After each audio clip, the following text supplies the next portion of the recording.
Warga Desa Wateswetan, Kecamatan Ranuyoso, Kabupaten Lumajang, Jawa Timur, dikejutkan dengan penemuan pria yang tewas mengenaskan di tengah kebun tebu. Senin, 25 November 2024. Belakangan diketahui pria tersebut adalah Munario, warga Desa Penawungan, Kecamatan Ranuyoso, Kabupaten Lumajang. Korban ditemukan terkapar dengan luka bacok di bagian kepala dan lengan. Baju korban juga tampak robek di bagian perut sebelah kanan. Diduga, pria tersebut merupakan korban pembunuhan. Istri korban yang datang ke lokasi kejadian langsung menangis histeris sambil meminta polisi segera menangkap pelaku. "Saya nggak terima, Pak. Suami saya bukan maling. Saya nggak terima," teriak istri korban.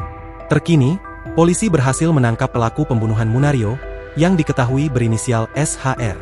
SHR ditangkap di rumahnya di Desa Penawungan, Kecamatan Ranuyoso, sesaat setelah kejadian.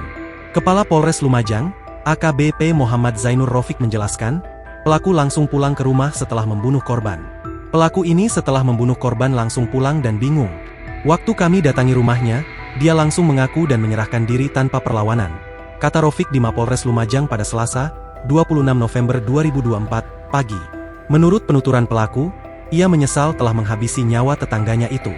Rofiq menjelaskan pelaku gelap mata karena memiliki dendam terhadap korban. Motifnya menurut keterangan tersangka karena dendam pernah serempetan kendaraan. Jadi kemarin ketemu di jalan sempat cekcok, tersangka pulang ambil sajam dan sengaja mencegat korban langsung dihabisi, lanjut dia. Rofiq menambahkan, tersangka SHR melakukan aksinya seorang diri.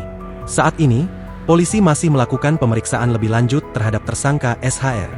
Download Tribun X sekarang, menghadirkan lokal menjadi Indonesia.